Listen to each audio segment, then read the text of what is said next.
Anna Ritz was found dead in a luxury hotel in Switzerland. She has been traveling the world.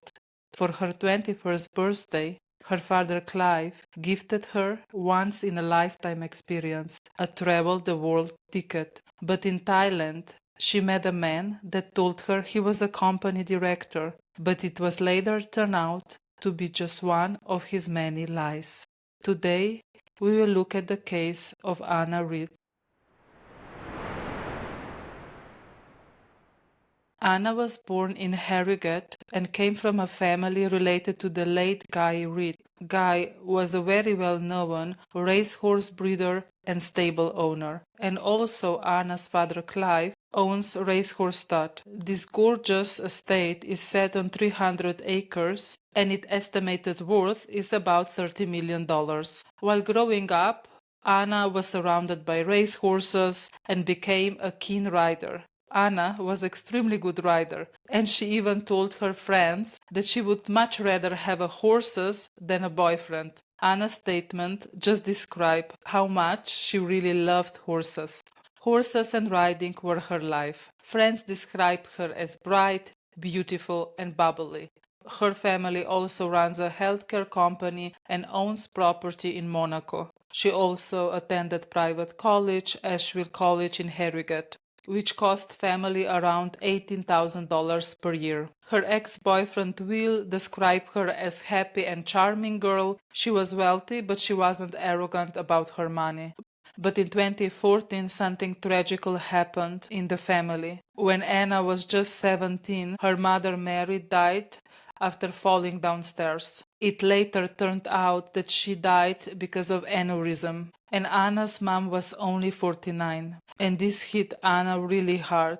Anna's friends said that after her mom died, she fell into the wrong crowd and went off the charts. They describe an incident where she ended up in the hospital after crashing a motorbike while drinking and driving. Quote, she was very talented, but overnight she gave it all up. It was such a shame. And it's no surprise, losing a mom at such a young age, it's a really traumatic experience, and this is how Anna dealt with her grief. I'm happy that she didn't kill anybody while drinking and driving. It's not an excuse but an explanation why this sudden shift in Anna's behavior happened. Anna's mother also left some money for her daughters, Anna and Millie. It's estimated that she left around $300,000 for each daughter, so Anna and Millie. Millie was Anna's older sister. And after, I assume that this was around 2015, she packed up her things and moved to the German capital, Berlin, to study German. She worked in the Berlin bars and at some point even became a model. In 2018, her big birthday arrived. Anna turned 21, and her dad gave her this huge gift, a ticket to travel around the world.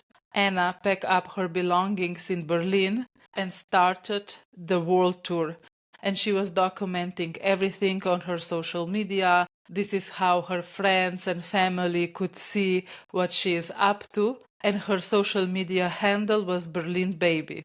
In their impact statement, her father and sister described Anna as probably the most intelligent member of the family. If there was something complicated to be done, she would find the solution. She would light up a room when she walked in, and she loved dancing, she loved her friends, and she would always take care of them.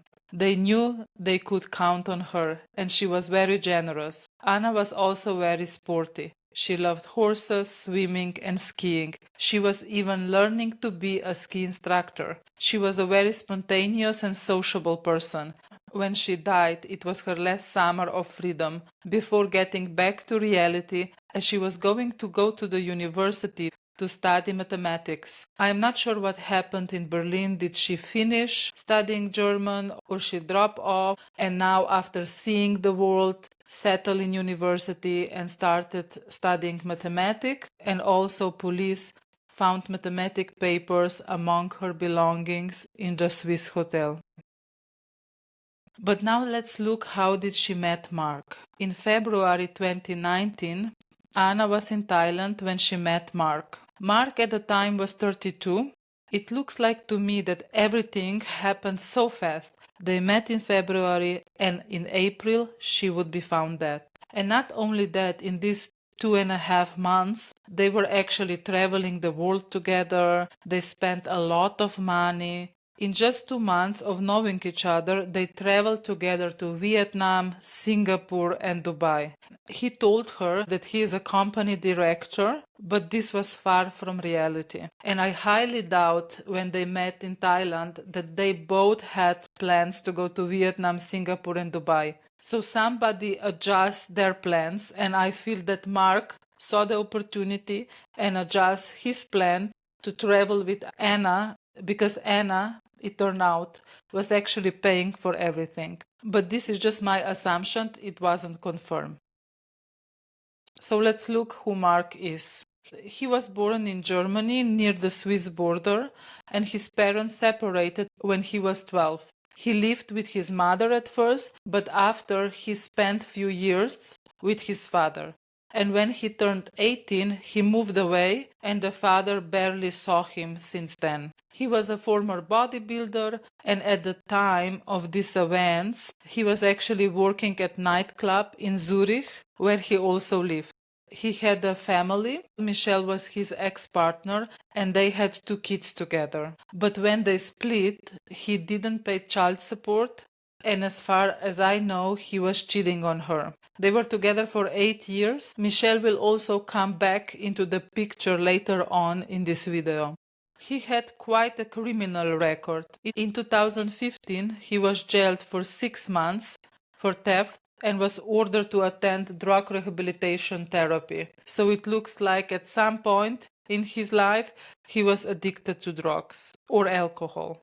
Later, he was allegedly involved in a fraud case, claiming around $5,500 a month in a state compensation for a year after his 2017 accident. So allegedly, he basically caused an insurance fraud and received a huge amount of money monthly for 1 whole year. And in 2018, so just 1 year before Anna's murder, he received an 8-month suspended sentence after being convicted of physically assaulting a 17-year-old boy. Suspended sentence in Switzerland means that you are not spending time in prison, but you are on your probation period, usually for 2 to 5 years. You are on the probation, and if you are not breaking the law, you are free to go. But if you do some criminal act in this period, you will be going to the jail and serve the sentence. In Mark's case, that would be 8 months. Visually, Mark has a lot of tattoos, also quite a few tattoos on his face. In general, facial tattoos are not so common among people, but also it's not like we never saw them.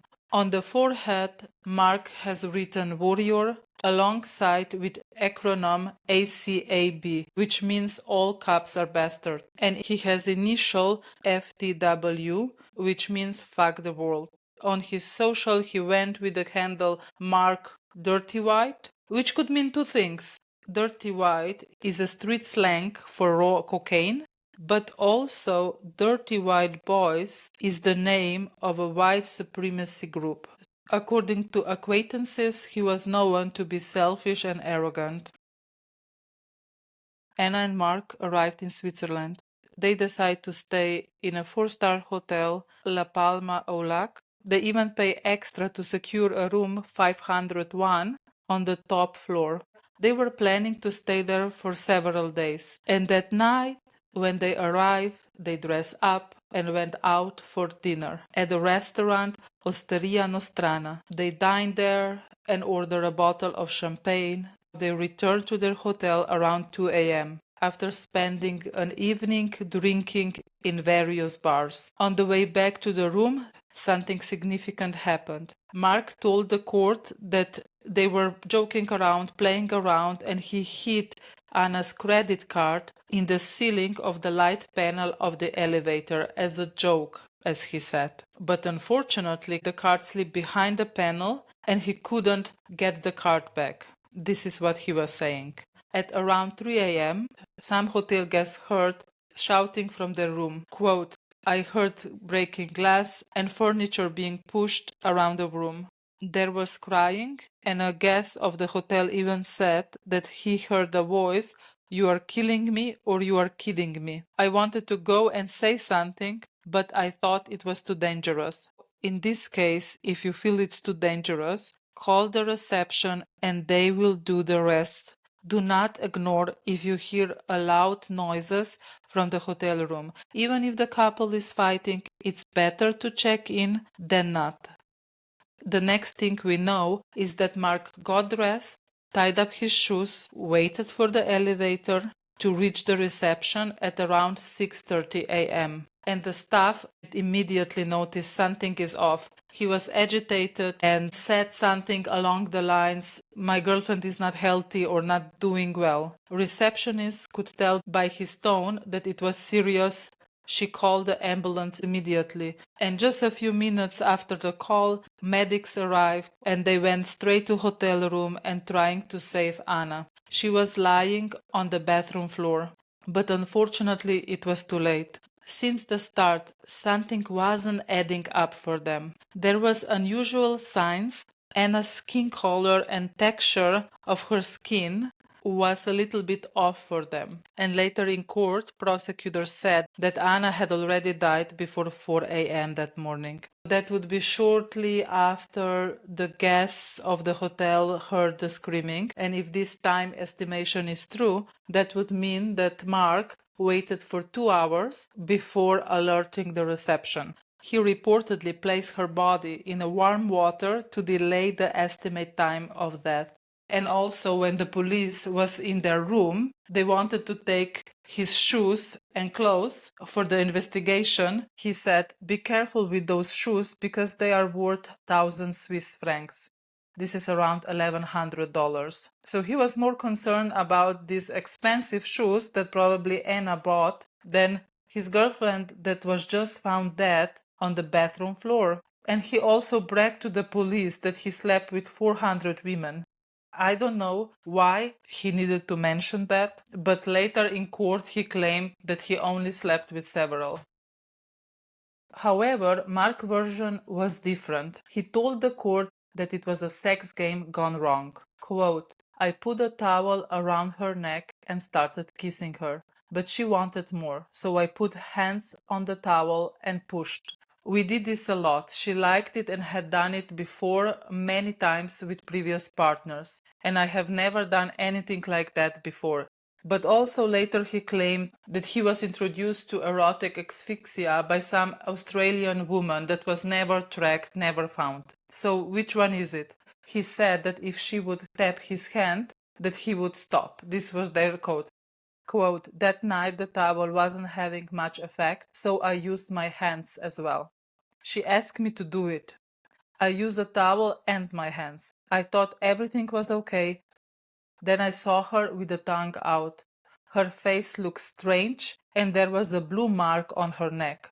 I tried to wake her up and gave her CPR and then went for help." He also said that Anna was extrovert and fun-loving and enjoyed drinking and sex clubs, referring specifically to Berlin's famous club Kit Kat.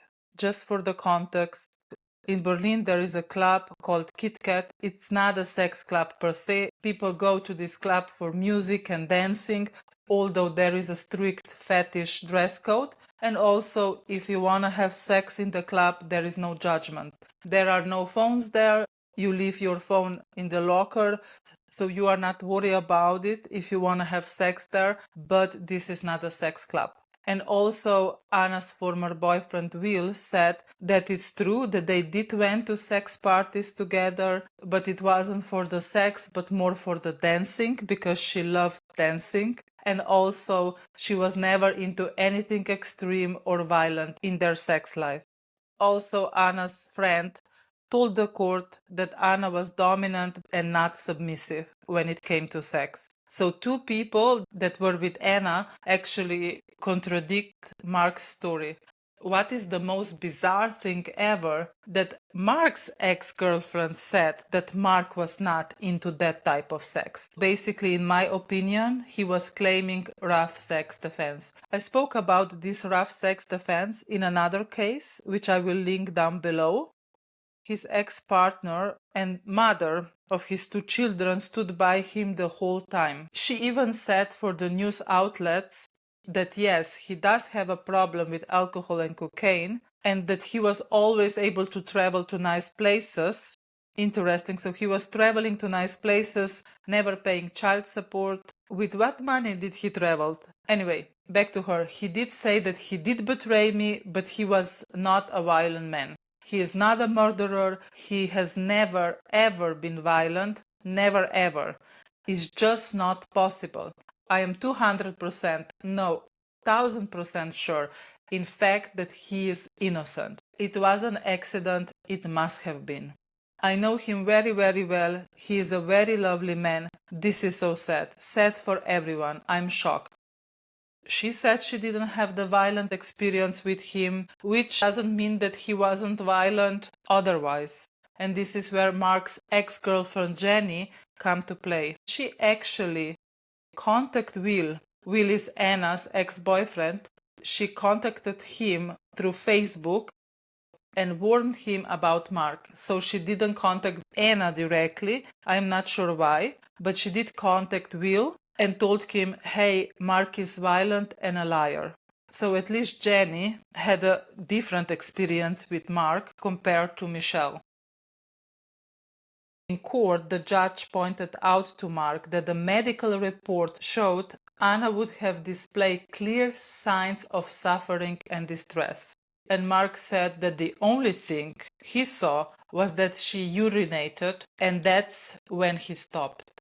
Also, when the police did investigation in the hotel room, they saw that telephone cable is ripped out from the wall. And Mark, insisted that it was like that before, but this was not true because he actually ordered a room service from the reception, and this was confirmed by the hotel staff. So basically, they caught him in another lie. Maybe Anna was trying to make a call, or maybe he ripped the cable beforehand. Really hard to know. And also, Judge wasn't having it. He called Mark out as a liar and adding that he was a dangerous man. The judge sentenced him to 18 years in prison and 12-year ban from Switzerland after he serves his sentence. So he won't be able to see his kids in Switzerland at least. And the motive? What do you think the motive was? The prosecution is leaning towards money as a motive. First of all, he hid her credit card in the elevator, and according to prosecutor, he did because he wanted to retrieve it later and continue his lavish spending. Anna reportedly threatened him that she will leave him, and he knew that Anna has around $26,000 on this Visa card. And bank records were also really interesting to look at. So Anna, in average, was spending around $4,000 per month. But when she met Mark, these spendings more than doubled. The record shows that in February, she spent $12,000.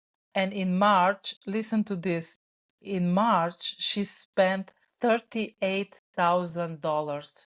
And in April, she spent $13,000. And this was just beginning of the April. So a week and something into April, she spent already $13,000. Wow. And before she met Mark, she was spending $4,000 a month. So it's clear to say that she was paying for everything. And not only that, she spent $10,000 on his clothing. Probably these shoes that he was mentioning, she bought for him.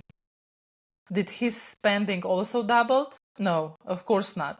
His credit card was actually blocked and he had around $200 in cash. And during their time together, in total, he spent $48. That's it, less than $50. In October 2021, Mark and his lawyer tried to appeal his sentence because, according to Mark, and as that was caused by sex game going wrong, he wanted to change the charge from murder to manslaughter. And this is how he wanted to lessen the sentence. Something unimaginable happened. I never heard about this before, but the judge actually increased his sentence to 6 more months in jail and also increased the ban from entering Switzerland to 14 years. Originally was set to 12 years and now it's set to 14 years. And to my surprise, his ex-partner Michelle stood by him during this appeal. So she probably believes him. She was crying when Mark's sentence was increased. And also, they were allowed to kiss and cuddle during the breaks, which is unusual for the court. But I am glad that the court saw through Mark's lies and sentenced him for the murder. And that concludes today's tragic case of Anna Reed.